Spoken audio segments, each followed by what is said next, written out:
गुरुर्ब्रह्मा गुरुर्विष्णु गुरुर्देवो महेश्वर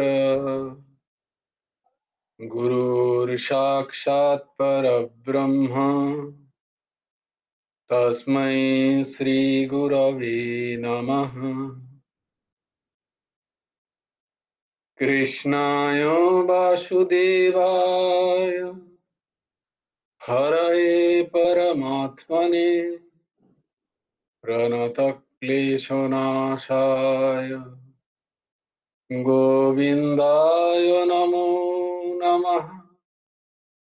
कृष्णाय वासुदेवाय देवकी नन्दनाय च नन्दगोपकुमाराय गोविन्दाय नमो नमः। वसुदेवं सुतं देवं कंसचाणूरमर्दनं देवकी परमानन्दं कृष्णं वन्दे जगद्गुरुम्। নবকুমার চতুষ্পাটিতে তোমাদের স্বাগত। চলো, আমরা কি করছিলাম? কিছু তো একটা করছিলাম।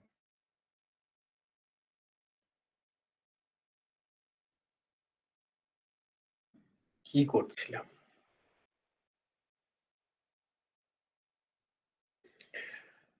হরি ওম তৎসৎ। তো আমরা শ্রীমদ্ ভগবদ গীতার চর্চা করছি। আজকে এক মহান মানুষের, আবার এক মহান মানুষের জন্মদিন। তো অনেকেই আমরা যে দিকটা জানি না সেই দিকটা সম্বন্ধে একটু চর্চা। আর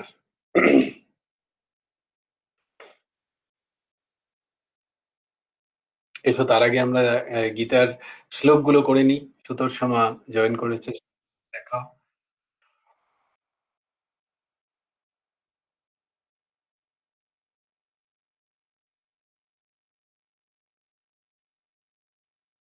Yes. धर्मक्षेत्रे कुरुक्षेत्रे समवेतायुयुत्सवः मामकाः पाण्डवश्चैव किम् अकुर्वत सञ्जय। यत्रो योगेश्वरः कृष्णो यत्र पार्थो धनुर्धरः तत्र श्रीर्विजयो भूतिर्ध्रुवा नीतिर्मतिर्मम। यदा यदा हि धर्मस्य ग्लानिर्भवति भारत अभ्युत्थानमधर्मस्य तदात्मानं सृजाम्यहम्। परित्राणाय साधूनां विनाशाय च दुष्कृतां धर्म संस्थापनार्थाय सम्भवामि युगे युगे। कर्मण्येवाधिकारस्ते मा फलेषु कदाचन मा कर्मफलहेतुर्भूमा ते सङ्गस्तकर्मणि योगस्थः कुरु कर्माणि सङ्गं त्यक्ता धनञ्जय सिद्ध सिद्धौ समो भूत्वा समत्वं योगो उच्यते। विहाय कामान् यः सर्वान् पुमांश्चरति निःस्पृहः निर्मम निरहङ्कार सा शान्तिम् अधिगच्छति। त्वमेव शरणं गच्छ सर्वभावेन भारत तत्प्रसादात् परं शान्तिं स्थानं प्राप्स्यसि शाश्वतम्। तद्विद्धि प्रणिपातेन परिप्रश्नेन सेवया उपदेक्षन्ति ते ज्ञानं ज्ञानिनः तत्त्वदर्शिनः। श्रद्धावान् लभते ज्ञानं तत्परसंयतेन्द्रिय ज्ञानं लब्धा परां शान्तिं स्थानं प्राप्स्यसि शाश्वतम्। ज्ञानं लब्धा परां शान्तिम् অচিরেণাধিগচ্ছতি। মনে হয় ওই জ্ঞানামৃত পরম শান্তির সাথে একসাথে মিলে যায় ওই শ্লোকটা আসলে। অচিরেণাধিগচ্ছতি। তো আমরা যাকে অবশ্যই আমাদের প্রত্যেক বাঙালির স্মরণ করা উচিত, বাঙালি নয় গোটা ভারতবাসীর যাকে স্মরণ করা উচিত বারংবার, the great national true hero of our country, that is Netaji Subhash Chandra Bose. তার আজকে জন্ম জয়ন্তী। সুভাষ চন্দ্র বোস সম্বন্ধে তো অনেকেই অনেক রকম আমরা পড়ে এসেছি, কিন্তু তার যে আধ্যাত্মিক দিক, সেই দিকটা নিয়ে খুব কম চর্চা হয়েছে এবং কেউই সেই দিকটা খুব একটা প্রকাশ করতে চান না বা করেন না। সেই দিকটা খুব প্রয়োজন আমাদের জানার, যে সুভাষচন্দ্র বোস সুভাষচন্দ্র কি করে হয়ে উঠলেন। তার মধ্যে তার কিন্তু এই আধ্যাত্মিক যে মানসিক বিকাশ, সেই বিকাশটা কিন্তু খুব তাকে সাহায্য করেছে আহ, সুভাষচন্দ্র সুভাষচন্দ্র বোস, নেতাজি সুভাষচন্দ্র বোস হয়ে প্রকট হতে। ছোটবেলা থেকেই তাদের বাড়িতে, তিনি যেখানে জন্মগ্রহণ করেছিলেন কটকে, সেখানে একটা আধ্যাত্মিক পরিবেশ ছিল। তার মাতা প্রভাবতী দেবী খুবই ঘরোয়া মা মা ছিলেন, কিন্তু আধ্যাত্মিক চর্চায় খুব অগ্রণী ছিলেন। তিনি প্রায়ই রামায়ণ মহাভারত আদি নিয়ে পড়তে বসতেন, সবাইকে শোনাতেন এবং তার অন্যান্য শাস্ত্রতেও তার গভীর আহ, পড়াশোনা ছিল। এবং তার যে পিতা জানকীনাথ বসু, তিনি একজন খুব উচ্চ স্তরের সেই সময় উকিল ছিলেন, কিন্তু তারও গভীর শ্রদ্ধা ছিল বৈদিক সনাতন পরম্পরায়। এবং তারা সেই সময় আম, পরমহংস ঠাকুর শ্রী শ্রী আহ, রামকৃষ্ণ দেবের পরম্পরায় তাদের খুব বিশ্বাস ছিল। তারা সেই পরম্পরাকে অনুসরণ করতেন। তাদের বাড়িতে রামকৃষ্ণদেব, মা সারদা দেবী, বিবেকানন্দ, মা কালীর বিভিন্ন প্রতিকৃতি থাকতো এবং সেখানে তারা এই সমস্ত কথামৃত আদি আদি গ্রন্থকে প্রতিদিন প্রতিনিয়ত পাঠ করতেন। উপনিষদ, গীতা আদি আদি। সেইখান থেকে সুভাষচন্দ্র বোস, নেতাজি সুভাষচন্দ্র বোসের মধ্যে, তখনও তিনি নেতাজি হননি, তার মধ্যে প্রথম থেকেই জেগেছিল একটা বৈরাগ্যের ভাব, একটা সংসার ছেড়ে দেওয়ার ভাব, যে এর জন্য আমি আসিনি, স্বাভাবিক এইসব কাজের জন্য আমি আসিনি। এই করতে করতে তিনি যখন কলকাতায় গেলেন, প্রেসিডেন্সিতে ভর্তি হলেন, তারপর স্কটিশ চার্চ কলেজে ছিলেন তিনি তখন। তো এই করে তখন কিন্তু তিনি ওই রামকৃষ্ণ অর্ডারে, আমাদের এখন যিনি বেলুর মঠে তার যাতায়াত ছিল, তিনি যাতায়াত করতেন। তো সেই সময়কার যিনি প্রেসিডেন্ট রামকৃষ্ণ মঠ ও মিশনের, উম, তার নাম ছিল রাখাল রাজা মহারাজ স্বামী ব্রহ্মানন্দজি। স্বামী ব্রহ্মা, তিনি ছিলেন পরমহংস ঠাকুর রামকৃষ্ণ দেবের আহ, সরাসরি সরাসরি শিষ্য।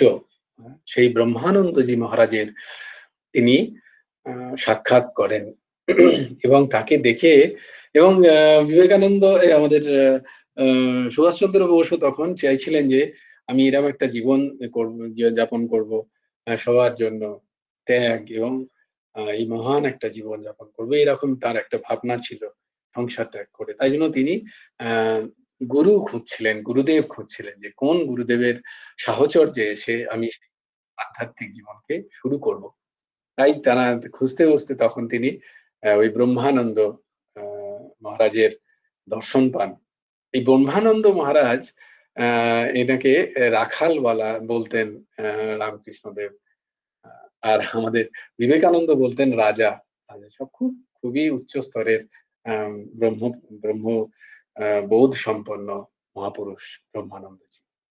তিনি কিন্তু তাকে দেখে তিনি সেই অর্ডারে কিন্তু তাকে সন্ন্যাস আ দিলেন না, বা আ তিনি বললেন, "না, তুমি কিছু আরো অন্য কিছুর জন্য জন্ম নিয়েছো। তুমি এই দেশকে একদিন অনেক কিছু দেবে।" তিনি তার দিব্য দৃষ্টিতে সেই উজ্জ্বল জ্যোতিষ্ক আ যুবককে দেখেছিলেন। তাই তিনি কিন্তু সেখানে রামকৃষ্ণ মিশনে তাকে ডাকলেন না। তিনি বললেন, "না, তুমি অন্য কিছুর জন্য জন্মগ্রহণ করেছো। তুমি সেই দিকটা দেখো।" ঠিক একই ঘটনা আমি যে পড়েছি এখনকার ভারতবর্ষের যিনি প্রধানমন্ত্রী, হ্যাঁ, শ্রীমান শ্রী নরেন্দ্র মোদীজি, তিনিও গেছিলেন। তিনি গেছিলেন দিল্লির রামকৃষ্ণ মিশনে। আ তিনি গেছিলেন আ ওই সন্ন্যাসী হওয়ার আরএসএস জয়েন করার আগে ইভেন তিনি সন্ন্যাসী হয়ে যেতে চেয়েছিলেন। কিন্তু সেখানকার সেই সময়কার যিনি ওই প্রেসিডেন্ট, তিনিও অদ্ভুত এক মনীষী ছিলেন। তিনিও দেখে বলেছিলেন, "না, তোমার এইটা রাস্তা নয়। তোমার জন্য গোটা দেশ অপেক্ষা করছে।" এই ধরনের শুনেছি আমি। তো দেখো, ওই একই কথা এখানেও পাচ্ছি। তো সেই স্বামীজির চরিত্রে আমরা দেখতে পাই যে তার তিনি নিয়মিত ধ্যানে বসতেন। সারাদিন কাজ করছেন, পড়াশোনা করতেন। রাত্রিবেলা তিনি ধ্যানে বসতেন এবং তিনি প্রতি অ্যা আ নিয়ত আম সমস্ত বৈদিক সনাতন পরম্পরায় বেদ, বেদান্ত, উপনিষদ, গীতা আদি গ্রন্থের অধ্যয়ন করতেন। তার মধ্যে এই ভাব ছিল যে এটাকে জানা, এটা এটাকে এর সত্যতাটাকে জানা। সেইটা জেনে তিনি সবচেয়ে বেশি ইনফ্লুয়েন্সড হয়েছিলেন শ্রীমদ্ ভগবৎ গীতার দ্বারা। তোমরা তোমরা যে পাঠ করছো, এই গীতার দ্বারা তিনি সবচেয়ে বেশি ইনফ্লুয়েন্সড হয়েছিলেন। হ্যাঁ? শুধু ইনফ্লুয়েন্সড হয়ে তার মধ্যে যেটা সবথেকে বেশি নাড়া দিয়েছিল সেটা হচ্ছে কর্মযোগ। তিনি কর্মযোগকে প্রাধান্য দিয়েছিলেন সেই সময়কার ভারতবর্ষের যা স্থিতি ছিল, সেই স্থিতি অনুযায়ী, এবং তিনি যেটা করতে চাইছিলেন এই ভারত মাতাকে আম ইংরেজদের কবল থেকে আম স্বাধীন করতে চাইছিলেন। তার জন্য তিনি কর্মযোগের পন্থাকে নিলেন। নিষ্কাম কর্মযোগ। সেই কর্মযোগের পন্থায় তিনি এই স্তরের, বলা হয় তাকে, তিনি সত্যিকারের কর্মযোগী ছিলেন। তিনি সত্যিকারের একজন কর্মযোগী ছিলেন। তো আর শুধু তাই নয়, তার very, very less known fact যে তার খুব কম মানুষই জানে যে তার বুক পকেটে সবসময় একটি পকেট গীতা থাকতো। ওই পকেট সাইজ গীতা, একটা রুদ্রাক্ষের মালা তিনি সেখানে রাখতেন, জপের মালা। রুদ্রাক্ষের একটা জপের মালা থাকতো তার পকেটে, এবং চশমা থাকতো সেটি প্রত্যেকদিন পড়ার জন্য। এটা অনেক কম মানুষই জানে। হ্যাঁ, তার খুব গভীর অনুযায়ীরাও তার এই আধ্যাত্মিক চর্চার দিকটা অত্যন্ত কম জায়গায় জানে। কম আ তাদের চর্চা। তারা, জানি না, তারা নিশ্চয়ই করেছেন বা তারা প্রকাশ করতে চান না হয়তো। আ তাদের তাদের কিছু স্বার্থ হতে পারে। জানি না। তো ওই বারাণসীতে তিনি তখন স্বামী ব্রহ্মানন্দের অ্যা ব্রহ্মানন্দজির সাথে দেখা করে, এবং তিনি অত্যন্ত আ ইনফ্লুয়েন্সড, বা বলা যায় তার চরিত্র খুবই প্রভাবিত হয়েছিল আ স্বামী বিবেকানন্দের সমস্ত আদর্শে। স্বামী বিবেকানন্দের অলমোস্ট অল সমস্ত প্রায় তার রচনা তিনি পড়েছিলেন, এবং তিনি কি জেনেও ছিলেন। একটা হচ্ছে পড়া, আরেকটা হচ্ছে তাকে উপলব্ধি করে, তাকে জানা, এবং জেনে তিনি একটা অদ্ভুত চিঠি লিখছেন এক জায়গায় যে, "বিবেকানন্দর কথা বলতে গেলে আমি নিজেকে হারিয়ে ফেলি।" তিনি লিখছেন, "আমি নিজেকে হারিয়ে ফেলি। কে বুঝছে তাকে?" যেমন স্বামী বিবেকানন্দ বলেছিলেন রামকৃষ্ণ সম্বন্ধে যে, "কে বুঝলেন তাকে? কে বুঝলেন? আমিই বুঝতে পারিনি।" তেমনি ভাবে সুভাষচন্দ্র বোসও স্বামী বিবেকানন্দ সম্বন্ধে বললেন যে, "কে বুঝছেন তাকে? কে বুঝেছে তাকে? অসম্ভব। সুগভীর তিনি, জটিল, দ্বন্দ্বময়, ত্যাগে বেহিসাবি, কার্যে বিরামহীন, প্রেমে সীমাহীন, জ্ঞানে সমুদ্র গভীর, সমালোচনায় অগ্নিবর্ষী, আর সারল্যে শিশু, একেবারে শিশু। এই জগতে তার তুল্য নেই, কেউ নয়, আমি কে যে বলবো তার কথা। এটা সুভাষচন্দ্র বোসের লেখা স্বামী বিবেকানন্দ সম্বন্ধে। তো দেখো কতটা তিনি গভীরভাবে স্বামী বিবেকানন্দের চরিত্র তাকে তার চরিত্রকে শেপ দিতে বা তার চরিত্রটাকে তৈরি করতে তিনি কতটা গভীর অধ্যয়ন করেছেন স্বামী বিবেকানন্দকে। তিনি শঙ্করের অদ্বৈত মতকেও খুব প্রাধান্য দিতেন, কারণ ওই যে বেদ বেদান্তের তার পড়াশোনা ছিল এবং স্বামী বিবেকানন্দকে যেহেতু তিনি ফলো করতেন, তাই জন্য তিনি শঙ্করের অদ্বৈত মতকেও তিনি অত্যন্ত প্রাধান্য দিতেন। আচ্ছা, বৈষ্ণব কারণ বলি, আমি আমি আবার বলি যে বিনোদ বাবা আছেন না এখন, যে বারসানায়, বৃন্দাবনের বারসানায় বিনোদ বাবা, তার এক প্রবচন একদিন আমি শুনেছিলাম যে পরবর্তীকালে আহ স্বামীজি, নেতাজি ভারতবর্ষ ছাড়ার আগে বৃন্দাবনে এক মহাত্মার কাছে এসেছিলেন। তখন তিনি খুব সিদ্ধ মহাত্মা, গৌড়ীয় পরম্পরায়। তার নাম ছিল কৃষ্ণদাসজি মহারাজ, কৃষ্ণদাসজি গোসাই। তিনি সেই সময়কার বৃন্দাবনে সিদ্ধ মহাত্মা হিসেবে তাকে গণ্য করা হতো। তো তার কাছে এসছিলেন এবং এসেছিলেন তার কারণ হচ্ছে আহ সেই কৃষ্ণদাসজি প্রভুর এক শিষ্য ছিলেন।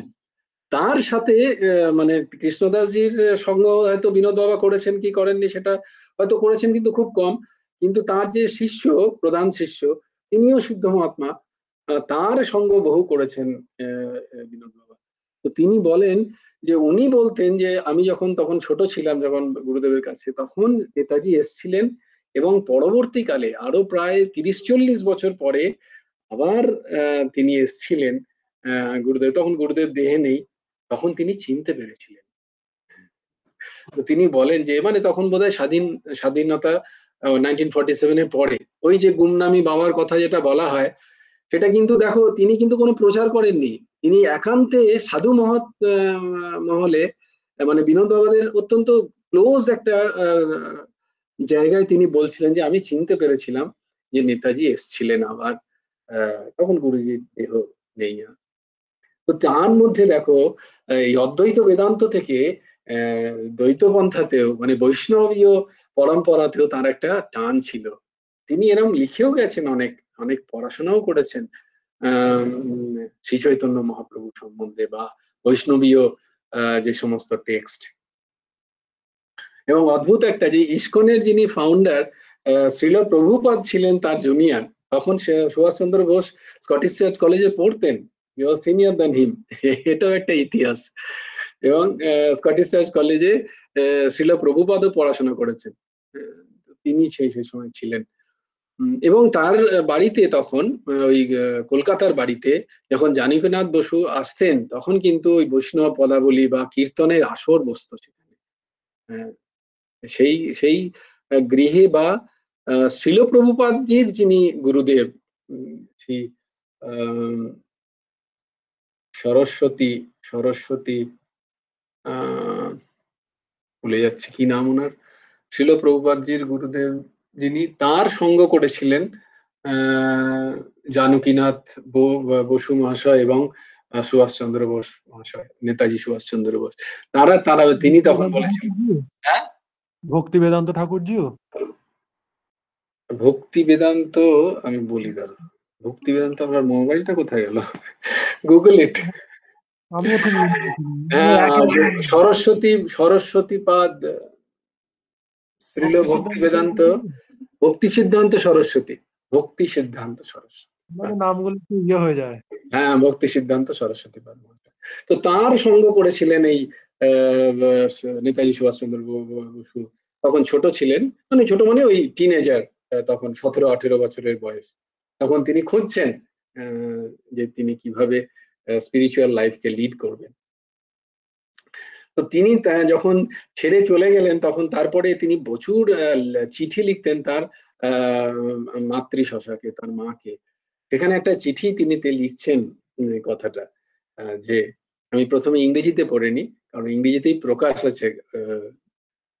The essence of human life, a continuous cycle of birth and death.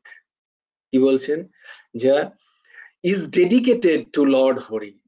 কেন কি the essence of human life, আমাদের আমরা যেটা বারবার গীতাতে পড়ছি যে মনুষ্য জীবনের সর্বোৎকৃষ্ট ফল কি, কি আসল জিনিস, সেটা হচ্ছে ডেডিকেশন টু লর্ড হরি, সেই হরির পাদপদ্মে নিজেকে সঁপে দেওয়া। তাছাড়া নাহলে কি হচ্ছে, a continuous cycle of birth and death, আমরা বারবার জন্মাচ্ছি, বারবার মরছি। Life is a meaningless without it. যদি আমরা সেই হরির পাদপদ্ম প্রাপ্য জন্ম যদি মনুষম নর নসেবতে তব পাদ পঙ্কজম ধিক্চ জন্ম কুলমাদি দেবতে যৌবনম সকলম নাশোবতে। ঠিক একই সেই কথাটাই যেন তিনি নেতাজি সুভাষচন্দ্র বোস তার মাকে লিখছেন, লাইফ ইজ মিনিংলেস উইদাউট ইট। এই যে জীবন, এটা এর কোনো মানে নেই, এই মনুষ্য শরীরের কোনো মানে নেই যদি আমরা সেই হরির পাদপদ্মে নিজেদেরকে সঁপে না দিতে পারলাম। The difference between me and animal is that the latter cannot feel the presence of God or pray to him. একটা জন্তু, একটা পশু সাথে আমার পার্থক্য কি না, ল্যাটার দ্য পশু সে প্রেজেন্স অফ গড, ভগবানের অস্তিত্বকে সে বুঝতেও পারবে না এবং তার কাছে সে প্রার্থনাও করতে পারবে না, যেটা আমি পারবো। while we can, যখন আমরা সেটা পারবো, and if we try, এবং সত্যি যদি আমরা সেটা চেষ্টা করি। So my coming into this world will be of no avail if I fail to sing his glory. গায়ে কাঁটা দিচ্ছে, দেখো তিনি কি লিখছেন, কি অদ্ভুত ভক্তর কথা লিখছেন তিনি, পরম ভক্ত ভেতরে তিনি, তবেই এই কথাটা লিখতে পারেন যে এই যে আমার বিশ্বে আসা, এই যে মনুষ্য শরীর প্রাপ্ত হয়ে এই ধরাধামে আমার আসার একমাত্র সফল তখনই হবে, will be no avail, তখনই আমি ভাববো যে আমার জীবন পরিপূর্ণ হয়েছে, বা আমার পরিপূর্ণ হবে না যদি আমি ফেল হয়ে যাই, আমি সেই ভগবানের গ্লোরিকে যদি গাইতে না পারি, মানে আমি যদি কীর্তন না করতে পারি, ভগবানের কথা, গান, রূপ, রস, ভগবানের লীলা, ধাম, নাম, যশ, কীর্তি, এই যদি আমি গান না করতে পারি, কীর্তন না করতে পারি, তাহলে এই মনুষ্য শরীর ব্যর্থ। কে বলছেন? নেতাজি সুভাষচন্দ্র বোস।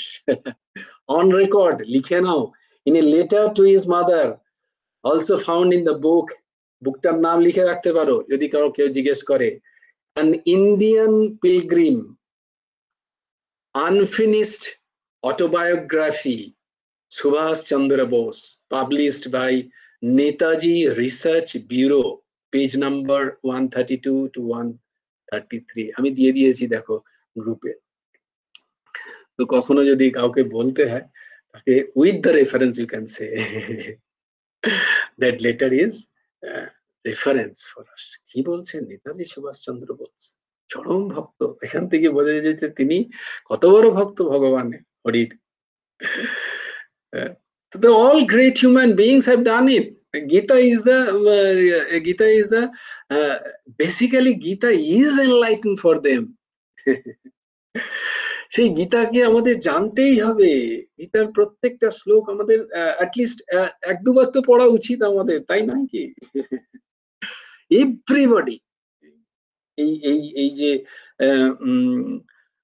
প্রস্থানত্রয়কে তারা অধ্যয়ন করেছেন, বুঝতে চেষ্টা করেছেন, বুঝেছেন, তার যে জিস্ট সেটাকে তারা নিয়েছেন তার নিজের জীবনকে উৎকৃষ্ট করতে।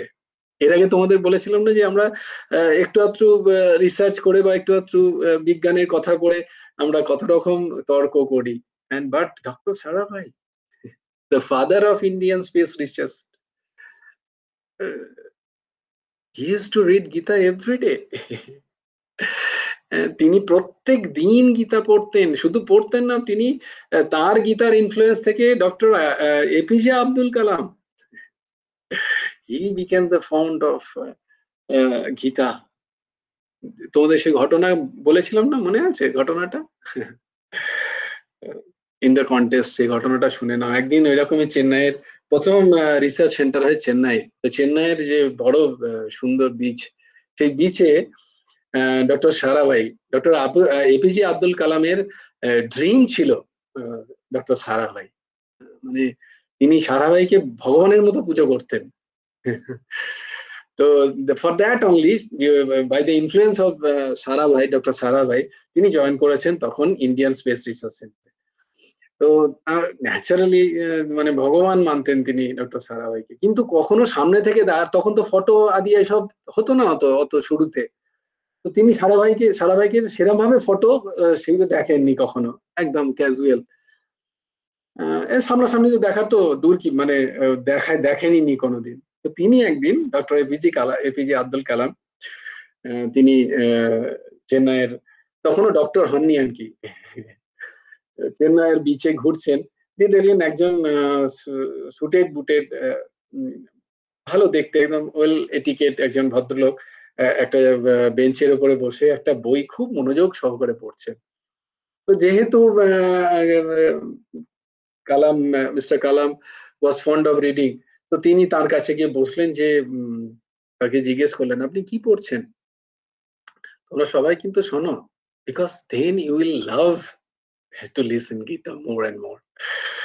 তো ডক্টর কালাম গিয়ে বললেন যে, এক্সকিউজ মি স্যার, আপনি কি পড়ছেন, কি বই পড়ছেন এত মনোযোগ দিয়ে, আপনি বাকি বিচে চারিদিকে সবাই ঘুরছে তাদের দিকে মন নেই? তখন বললেন, আমি শ্রীমদ্ ভগবত গীতা পড়ছি। Shrimad Bhagavad Gita, it's a religion text, it's a Hindu religion text. Are you reading Hindi religion text in a beach like this? মানে সন্ধ্যেবেলা বা ইভিনিং ওয়াক করতে এসে আপনি এত সুন্দর, আপনাকে দেখে মনে হচ্ছে খুবই পড়াশোনা জানা একজন মানুষ, আপনি একজন মেয়ার একটা হিন্দু রিলিজিয়ান টেক্সট পড়ছেন, গীতা। ও তো আমরা সবাই জানি গীতা, কোরআন, বাইবেল, এটা পড়ছেন। আমি তো ভাবলাম আপনি বোধহয় কোনো বিশাল কোনো রিসার্চ এর কোনো পেপার কারোর পড়ছেন হয়তো, তো তাই জন্য আপনার কাছে জানতে এলাম। বলে, ও নেম?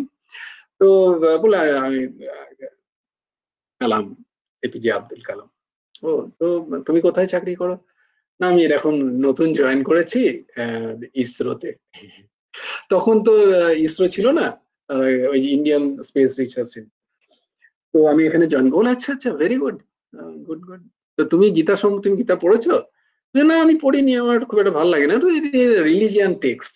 তার থেকে উপনিষদ বা গিয়ে বা বেদ পড়া তাও ঠিক আছে, কিন্তু just because use to listen বেদ হাইম, যখন তিনি ছোট ছিলেন তখন বেদের ওই হাইম তার খুব ভালো লাগতো শুনতে, বেদ উচ্চারণ তার এক বন্ধুর পিতা করতেন বলে তিনি শুনতেন বসে বসে, যাকে। কিন্তু গীতাকে তার মনে হতো এটা রিলিজিয়াস টেক্সট, ওটা একটা স্বাভাবিক একটা ধার্মিক গ্রন্থ। তো এটা তো একটা ধার্মিক গ্রন্থ, এটা পড়ে কি করব, এটা তো ভগবানকে মানে কৃষ্ণ বলছে, কৃষ্ণ বলে কেউ ছিল নাকি, এটা তো কাল্পনিক কথা। আচ্ছা, কেন পড়েছো কখনো? বললো, না আমি পড়িনি। তখন বললেন, না দেখো, তিনি বলছেন, মানে ডক্টর সারাভাই ও ডক্টর সারাভাই, তো তিনি বলছেন যে, না দেখো, পারলে তুমি পড়ো একবার গীতা, যে কোনো ভালো মহাত্মা গান্ধীর বা বাল গঙ্গাধর তিলকজির বা আমাদের বিনোবা ভাবে, এদের যে টিকা নতুন যারা করেছেন, পুরনো টিকা তো ছেড়েই দিচ্ছেন, তিনি শঙ্করের কথা বলছেনই না, এদের টিকা দিয়ে সম্পন্ন তুমি শ্রীমদ্ ভগবত গীতা একবার পড়ে তো দেখো। আমি কিন্তু প্রত্যেকদিন পড়ি, এবং আমি আমার জীবন এইখান থেকেই তৈরি হয়েছে জানবে, এই বইটা থেকে, তাই জন্য এই বইটা আমি প্রত্যেকদিন পড়ি, আমার নিজের পাঠ্যপুস্তক ছাড়া। এরকম ভাবে তিনি হাঁটতে হাঁটতে তিনি রাস্তার দিকে এগোচ্ছেন। স্যার, আপনি কোথায় যাচ্ছেন? আমি বাড়ি ফিরবো। তো খানিকক্ষণ পরেই একটা বিশাল গাড়ি এসে দাঁড়ালো, তাতে সেখান থেকে 3-4 জন সিকিউরিটি, ওয়েল গার্ডেড সিকিউরিটি খটাখট খটাখট করে এসে দরজা খুলে দিলেন। তো এবং তাকে এসকর্ট করছেন। তখন আব্দুল কালাম তো অবাক, বাপরে কে, এত বড় গাড়ি, মানে সেই সময়কার ওরকম গাড়ি মানে ভাবা যায় না আর কি। বিশাল বড় একটা গাড়ি, আর সেখানে মানে ওয়েল ড্রেসড সিকিউরিটি ফেলোজ এসে তাকে দরজা খুলে দিচ্ছে। বলে, স্যার একটা কথা জিজ্ঞেস ছিল, আপনি কে যদি একটু বলে দেন। আপনি এইভাবে আমার সাথে, আর এই স্থিতি, আপনার এই স্ট্যাটাস, আপনি কে যদি একটু বলেন। বলে, my name is doctor Sarabhai. So he was so shocked because Dr. Sarabhai was a god for him on that time. Oh, Dr. Sarabhai. তো তিনি তখন বলছেন, স্যার একটা অনুরোধ, আমাকে পা ছুতে দিন at least. Because of you I am in this field. So এই কথাটা আমার কথা না, বানানো কথা না. You can find it autobiography of Dr. APJ Abdul Kalam. This incident. After that, he started reading Gita. He took a copy of Gita. I don't know whose commentary, car commentary, কার ব্যাখ্যা ছিল, কিন্তু তিনি শ্রীমদ্ ভগবত গীতাকে গ্রহণ করেন এবং জীবন পর্যন্ত সেটিকে একটা তার প্রত্যেক দিনের পাঠ ছিল। তো তোমরা ভেবো না যে মেয়ার you are doing this type of class, you are in a you are studying such a great book.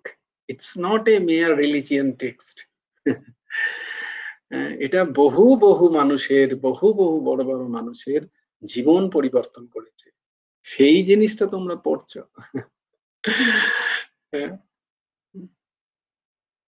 তো সেইটার দিকে আরো খেয়াল দাও, কারণ আমি দেখতে পাচ্ছি, আমি হয়তো ভুলও হতে পারি, যে তোমাদের একটা পালিয়ে যাওয়ার ভাব থাকে, যে না না আজকে গীতা ছেড়ে এটা একটু ওইটা শুনে নি, একটা এইটা শুনে নি, গীতা তো হচ্ছে ঠিক আছে। It's not that. এইটা হচ্ছে গীতা, এইটা শ্রীমদ্ ভগবত গীতা। তার প্রত্যেকটা শ্লোক এতটাই যুক্তিযুক্ত, এতটাই সুন্দর, এতটাই কাজের আমাদের জীবনের জন্য, যে সেটাকে গুরুত্ব দাও, সেটা প্রত্যেকদিন পড়ো, নট ফর দিস ক্লাস, তোমাদের জীবনের জন্য শ্রীমদ্ ভগবত গীতা অত্যন্ত প্রয়োজন।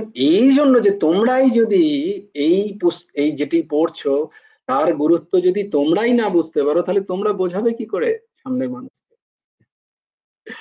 তোমাদেরই মনে হয় যে না না, এই তো বড্ড একই রকম, শুধু তত্ত্ব বকেই যাচ্ছে, আমি দেহ নই, আমি দেহ নই, আমি দেহ নই, আমি স্বয়ং, স্বয়ংকে বোঝো, স্বয়ংকে বোঝো, একই কথা বকবক করেই যাচ্ছে শ্রীকৃষ্ণ। কেন শুনবো? তার থেকে একটু অন্য কিছু শুনি, আর একটু ওটা শুনে নি।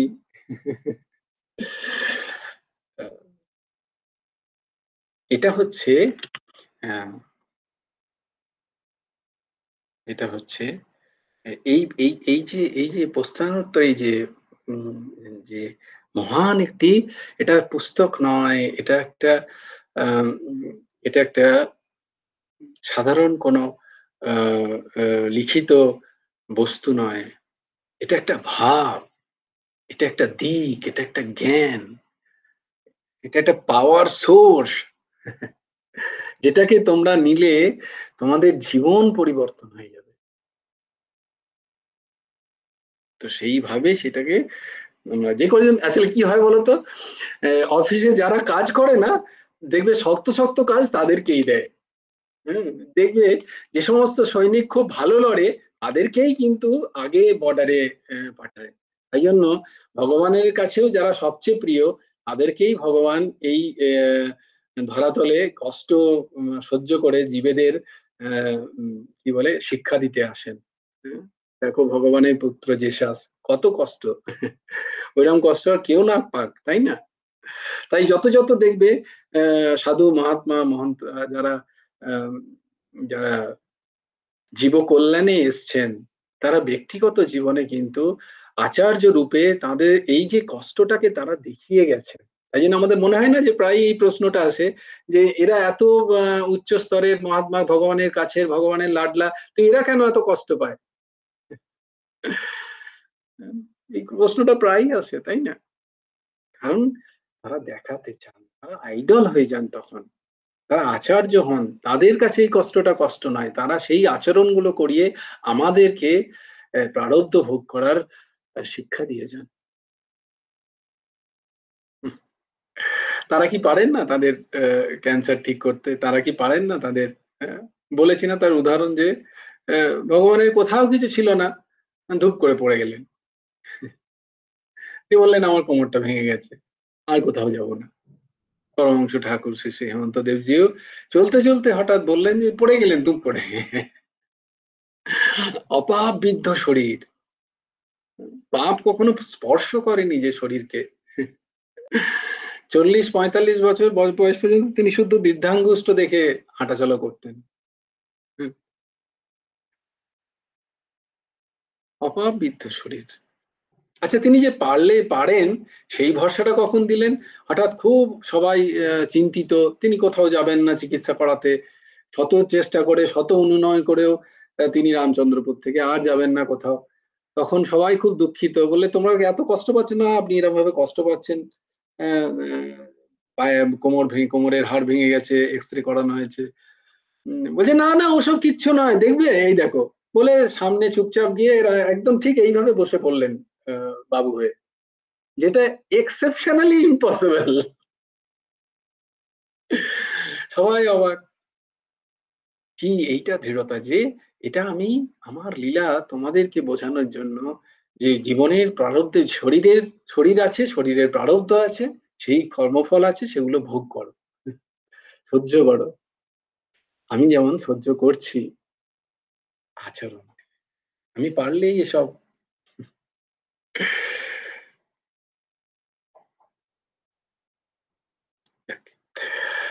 তো এই জন্য তোমাদেরকে বলা যে তোমরা যেহেতু এত ইন্টারেস্ট নিয়ে এই গ্রন্থকে শ্রবণ করছো, তাই জন্য তোমাদেরকে বলা এই সময়টাকে ব্যর্থ হতে দিও না। আচ্ছা, তোমরা বলবে যে এটা হঠাৎ এই ভাবুক এলো, ভাব এলো, না না ভাব আসেনি, 23 নম্বর শ্লোকে সেটাই লিখেছেন। येहि संस्पर्शजा भोगाः दुःखयोनय एव ते अद्यन्तवन्तः कौन्तेय न तेषु रमते बुधः। ये हि संस्पर्शाय भोगाः, 22 নম্বর শ্লোক, সরি 22 নম্বরটা করবো না আমরা, 23 নম্বর না 22 নম্বর। হ্যাঁ, আমাদের সুতর্ষমা 22, এইটা, হ্যাঁ। ये हि ये हि संस्पर्शया भोगाः दुःखयोनयो एव ते अद्यन्तवन्तः कौन्तेय न तेषु रमते बुधः। ये हि संस्पर्शया भोगाः दुःखयोनयो एव ते আদ্যন্তবন্তঃ কৌন্তেয় ন তেষু রমতে বুধঃ। আমরা ধরো গীতার ক্লাস করছি, আমরা কি বলে বছর বছর গীতা পাঠ করছি, সৎসঙ্গ করছি, অথচ কোনো কিছু একটা ঘটনা ঘটলো আর আমরাই যদি ভেঙে পড়ি, তাহলে আমরা কি করে প্রচারক হব? হয়তো আমি কমপ্লেন করছি, বিভিন্ন ছেলে মেয়ে আগের দিন বলেছি তোরা গীতা কর, গীতা পড়, হঠাৎ একদিন আমি হয়তো এতই ভেঙে আমি কমপ্লেন করছি, বলে তুই তোরা এই তো তোর তোর এই দশা, তাহলে আমার গীতা পড়ে কি লাভ? তো তোমরা যেহেতু করছো, তাই জন্য তোমরা সেইভাবে, বেসিক্যালি তোমরা নয়, এই যতবার তুমি বলছি জানবে, ততবার ওই তুমির জায়গায় আমি নিজেকে বসাচ্ছি। তোমরা ভেবে নিও না যে তোমরা মানে আমি নিজেকে ছেড়ে দিচ্ছি, আমারও নিজেরও একই দশা। কারণ আমি বারবার তোমাদের বলেছি না যে আমিও পড়ছি তোমাদের সাথে সাথেই, আমিও আমার মনকেই বলছি, জানবে। কারণ তোমাদের ওই মনের মধ্যে সব এক, সেই মনই বসে আছে। কিরাম মন না, যে সংস্পর্শ যা ভোগাহা, মনটা কিরাম, কোনো কিছুর সংস্পর্শে যে ভোগের অনুভব করে। ভোগ মানে কি? রূপ, রস, শব্দ, গন্ধ, স্পর্শ, এই বিষয়গুলিতে আসক্তিপূর্বক ইন্দ্রিয়ের যখন সম্পর্ক হয়, মানে কোনো একটা ইন্দ্রিয়ের আসক্তি আছে পার্টিকুলার কোনো শব্দে, কোনো স্পর্শে, কোনো গন্ধে, কোনো রূপে, কোনো রসে, সেইটার প্রাপ্তিতে বা অপ্রাপ্তিতে, তার মানে কি সেটাতে আসক্তি আছে আমার। বোঝাতে পারলাম না তো? বোঝো। আমার হয়তো কাউকে ভালো লাগে, কাউকে ভালো লাগে না। স্পর্শ, এটাকে বলা হয় স্পর্শ। সঙ্গটা স্পর্শের সাথে আসে।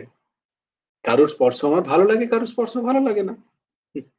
যার ভালো লাগে আমি তার সাথে সঙ্গ করতে চাই। কোনো একটা জিনিস ভালো খেতে লাগে, কোনো জিনিস ভালো খেতে লাগে না। তো যেটা ভালো লাগে সেটা পেলে খুব ভালো, খুব আনন্দ। যেটা ভালো লাগে না সেটা পেলে খুব দুঃখ। আসক্তি কার? রসের, রসনা। আমার জিভে এটা ভালো লাগে, তাই সেটা পেলে খুব আনন্দ, আমার ভালো লাগছে। রূপ, কোন একটা দৃশ্য দেখতে, কোন একটা ব্যক্তিকে দেখতে আমার ভালো লাগে, অন্য ব্যক্তিটাকে দেখতে ভালো লাগে না।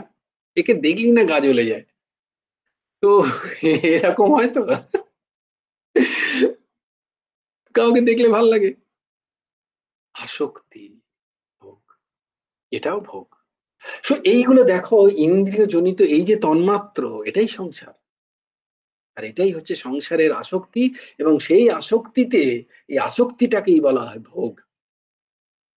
তো এই ভোগগুলো কোথা থেকে হচ্ছে? না সব কিন্তু সংস্পর্শজনিত, সেটা বাইরে থেকে, এগুলো কেউ ভেতরের জিনিস নয়। ব্যক্তি, বস্তু, বিষয়, পরিস্থিতি, পরিবেশ, এসব বাইরের জিনিস। এই স্পর্শ থেকে যে আসক্তি হয়, সেই আসক্তির যে ইচ্ছা তৈরি হয় আসক্তির পরে, সেটাকেই বলা হয় সংস্পর্শজা ভোগাহা। সংস্পর্শ হয়ে ভোগের কথা আসে। দুঃখ যেন এই বটে, এইখান থেকেই দুঃখের উৎপত্তি। কেন? বলবে কেন? কারণ এই সংস্পর্শটা চিরন্তন নয়। এই সংস্পর্শটা চিরন্তন নয়, এর একটা আদি আছে, এর একটা অন্ত আছে, এটা অনাদি নয় এবং এটা অনন্তও নয়। এটা আদিও নয়, এটা অনন্তও নয়। এর একটা আদি আছে, মানে এর একটা উৎপত্তি আছে, এর একটা আশা আছে, আবার এর একটা যাওয়া আছে, তাই না? এর একটা আশা আছে, এর একটা যাওয়া আছে।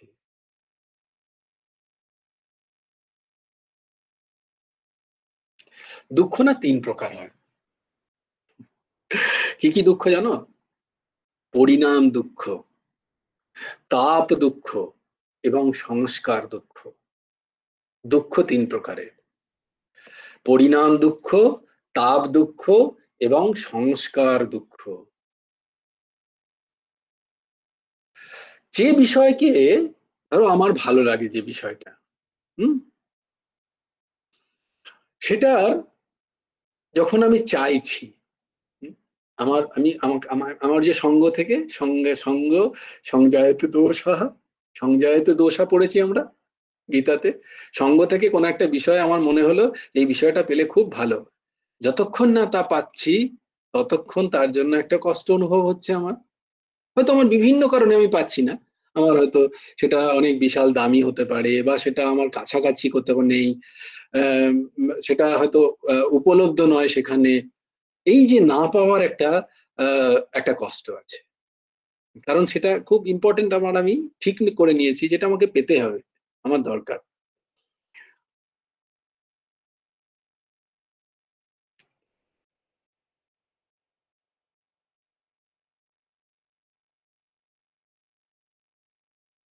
তো আহ, এটা হচ্ছে এটা হচ্ছে আহ, একটা তো, এই যে বিষয় প্রাপ্তির প্রথমে ইচ্ছা জাগলো, তারপর বিষয়টা তো আমি পেলাম। হ্যাঁ, বিষয়টা ধরো আমি পেলাম, পেয়ে এমন হলো যে আমি বিষয়টা ভোগ করতে সমর্থ হলাম না। সেই সময় আমার যা পরিস্থিতি, আমি হয়তো ভোগ করার জন্য আমার শরীর হয়তো অ্যালাউ করছে না। হয়তো যে আমার অনেকদিন ধরে রসগোল্লা বা খাওয়ার খুব ইচ্ছা, বা চপ সিঙ্গারা খাওয়ার খুব ইচ্ছা, যেদিন পেলাম সেদিন পেটটা খারাপ। পেলাম, আমি অনেকদিন খাওয়ার ইচ্ছা ছিল, যেদিন পেলাম সেদিন শরীর খুব খারাপ, পেটের অবস্থা খারাপ, পেয়েও খেতে পেলাম না। দুঃখ। হলো তো দুঃখ। তো ইচ্ছা অনুযায়ী ভোগ্য বস্তু এক তো পাচ্ছি না তার জন্য দুঃখ, হ্যাঁ, অন্তরে ভোগ বাসনা আছে কিন্তু সেটা ভোগ করতে পারছি না তার জন্য দুঃখ। আচ্ছা, এরপরে কি হলো ধরো, আম, আমি পেলাম হয়তো, কিন্তু মারামারিতে হয়তো অনেকগুলো এসছে, বন্ধুরা সব মারামারি করতে গিয়ে কেউ হয়তো 3টে সিঙ্গাড়া খেয়ে নিল, আমি কোনো রকম হয়তো একটা পেয়েছি, প্রচন্ড দুঃখ। তুই 3খানা খেলি, আমি মাত্র একটা পেলাম রে, কবে থেকে চাইছি একটা সিঙ্গাড়া খাবো, আর আমি একটা পেলাম, তুই 3টে, কি করে 3টে পেলি? না, আরে ওর পেট খারাপ ছিল, ও একটা দিল, তারপরে আর একটা পড়েছিল কোণে, সেটাও পেয়ে গেলাম, দেখ তোর কি ভাগ্য ভালো। এই যে হলো, তাকে তখন বললাম ভেতরে আমার কিন্তু প্রচন্ড দুঃখ, ও 3টে পেয়ে গেল, ওর ভাগ্য কত ভালো, ভগবান ওর প্রতি কত সহায়, ওকে 3টে দিল, আমাকে একটা। ঠিক যেটাই হোক না কেন, আমি সিঙ্গাড়া দিয়ে উদাহরণ দিচ্ছি। হয় কি হয় না, অন্য কেউ যদি সেই ভোগ সামগ্রী বেশি পেয়ে যায়, আমি পেয়েছি কিন্তু তবুও আমার আহ, আমার সুখ নেই মনের মধ্যে, কারণ অন্য একজন বেশি পেয়ে গেছে আমার থেকে, তাই আমার দুঃখ। আমি 90% পেয়েছি, কিন্তু অন্য আরেকজন আমার পাশের ছেলে বা মেয়ে আমার পাশে, সে খুব একটা ভালো ছিল না আমার থেকে পড়ায়, সে 92 পেয়ে গেছে, কত কষ্ট। আরেকটা কি, পেয়েও হারানোর ভয়, পেয়েও হারানোর ভয়। ভোগ্যবস্তু তো পেলাম, দিয়ে আমি সেটাকে ভাবছি, এই রে, হারিয়ে যাবে না তো, কেউ নিয়ে নেবে না তো, কেউ খেয়ে ফেলবে না তো, কেউ চেয়ে নেবে না তো, পেয়ে হারান। তাহলে এই দেখো, একটা বিষয় থেকে এই 4টে দুঃখ, এই 4টে দুঃখের সমষ্টিকে বলা হয় তাপ দুঃখ। কি দুঃখ বলা হয়? তাপ দুঃখ। কোন বিষয়ের তাপ এই দুঃখ প্রদান করে আমাদের। তারপরে কি বললাম? সংস্কার দুঃখ। কোনো কারণবশত ভোগের সমাপ্তি ঘটলে মানুষ সেই ভোগকে স্মরণ করতে থাকে। ইস, আমি সিঙ্গারাটা খেতে যাচ্ছিলাম, তখন একজন ও এসে গেল, ও যদি না আসতো তাহলে পুরো সিঙ্গারাটা পেতাম, এখন কি করব, মনের বিবেকে আমাকে খানিকটা দিতে হলো, পেলাম না পুরোটা। বা আর একটুখানি আগে এলেই, এই মাত্র রে আমরা খেয়ে নিলাম সবাই ভাগ করে, তুই এলেই পেতিস, ভোগ স্মরণ করে, ইস, এলেই বড় বড় রসগোল্লা পাওয়া যেত, কেন যে ওই সময় ওইখানে ফালতু টাইমটা নষ্ট করলাম, তাও ফ্রিতে। দুঃখ, স্মরণ করে দুঃখ, এটাকে বলা হয় সংস্কার দুঃখ। কারণ ওই ভোগের সংস্কার, আমি কোনো এক সময় খেয়েছি রসগোল্লা, আমার খুব ভালো লেগেছিল, সিঙ্গারা খেতে আমার খুব ভালো, কারণ ওটা সংস্কার রয়ে গেছে, তার ভোগের যে সংস্কার আমার মধ্যে রয়ে গেছে, এবং সেটা যে আমি ভুগতে পাচ্ছি না, ভোগ করতে পাচ্ছি না, এই বা পেয়েও সেটা আমি হারাচ্ছি, এটাকে বলে সংস্কার দুঃখ। আর সমস্ত বিষয় ভোগই আরম্ভে সুখপ্রদ হয়, তার ভুরি ভুরি উদাহরণ আছে। ওই যে বললাম, আমি রসগোল্লা খেতে খুব ভালোবাসি, একটা খেতে খুব ভালো লাগবে, দুটো খেতে খুব ভালো লাগবে, 3টে 4টেও খুব খেতে ভালো লাগবে, তারপরে যদি তুমি 5টা 6টা 7টা দাও, 8টার পরে এবার মনে হবে আমি বমি করে ফেলবো। একই বিষয়, একই বিষয়, তখন আমার দুঃখের কারণ হয়ে যাবে। কেন হলো? সমস্ত বিষয় ভোগী আরম্ভে সুখাবহ মনে হলেও পরিণামে তা দুঃখই প্রদান করে। কারণ ভোগের পরিণামে দুটো জিনিস হয়। কি হয়? নিজের শক্তির হ্রাস হয় এবং ভোগ্য পদার্থ নাশ হয়। কোন ভোগ্য পদার্থ টেকে না, সবই ক্ষণভঙ্গুর। এক তো সেটা ভোগ করতে গিয়ে আমার শক্তির হ্রাস হলো, তাতে একটা কষ্ট। দ্বিতীয়ত হলো যে সেই ভোগ্য বস্তু কিন্তু টিকবে না, কারণ সব বিষয়ই, সব বস্তুই উৎপত্তি বিনাশশীল, সবাই নষ্ট হচ্ছে। তাই এই রকম বিষয়, আদ্যান্তবান্ত কৌন্তেয়, এই ধরনের বিষয়গুলো, এই সমস্ত ভোগে আদি এবং অন্ত, অন্ত বিশিষ্ট এই যে ভোগগুলোতে, ন তেষু রমতে বুধঃ, তাতে সেই বিষয়গুলোতে বুধঃ মানে বিবেকবান ব্যক্তি তেষু তাতে রমতে না রমতে, তাতে রমণ করেন না, মানে সেগুলো নিয়ে বেশি ভাবেন না। তাহলে যদি বিবেকবান হতে চাও তাহলে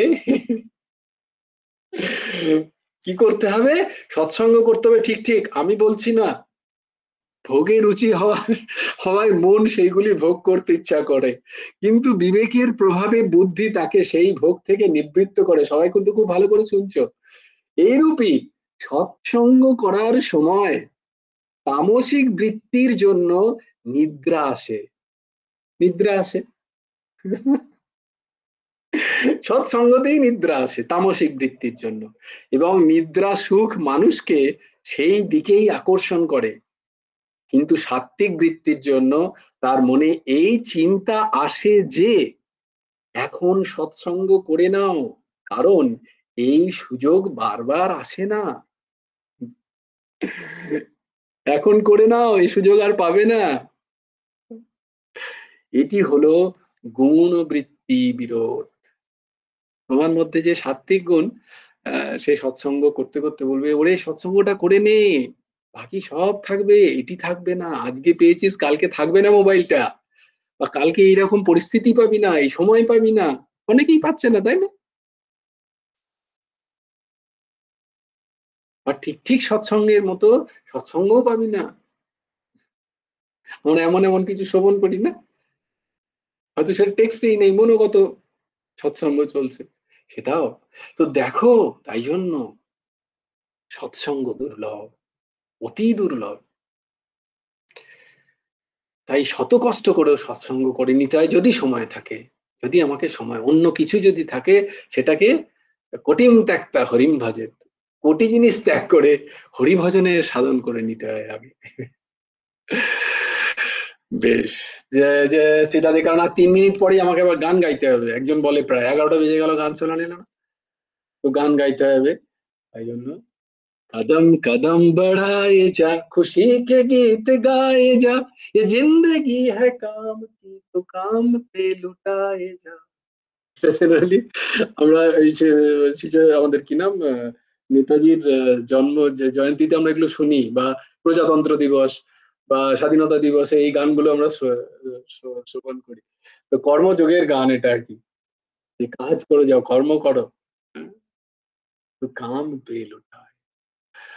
বেশ, জয় জয় শ্রী রাধে, রাধে শ্যাম শ্যাম শ্যাম রাধে রাধে, রাধে কৃষ্ণ কৃষ্ণ কৃষ্ণ রাধে রাধে। ভজ গুরু হেমন্ত দেব রাধে শ্যাম, জপ হরে কৃষ্ণ হরে রাম। जय जय श्री राधे, जय जय श्री राधे, जय जय श्री राधे। हरि बोलो, हरि बोलो, हरि हरि बोलो। जय गुरुदेव, जय गुरुदेव, जय गुरुदेव। जय जय परमहंस ठाकुर শ্রী শ্রী হেমন্ত দেব। জয় গুরু রাধে, শ্রী গুরার্পণমস্তু, শ্রী হেমন্ত দেবার্পণমস্তু। সবাই ভালো থেকো, সুস্থ থেকো, সুন্দর থেকো। কালকে আবার দেখা হবে আমাদের।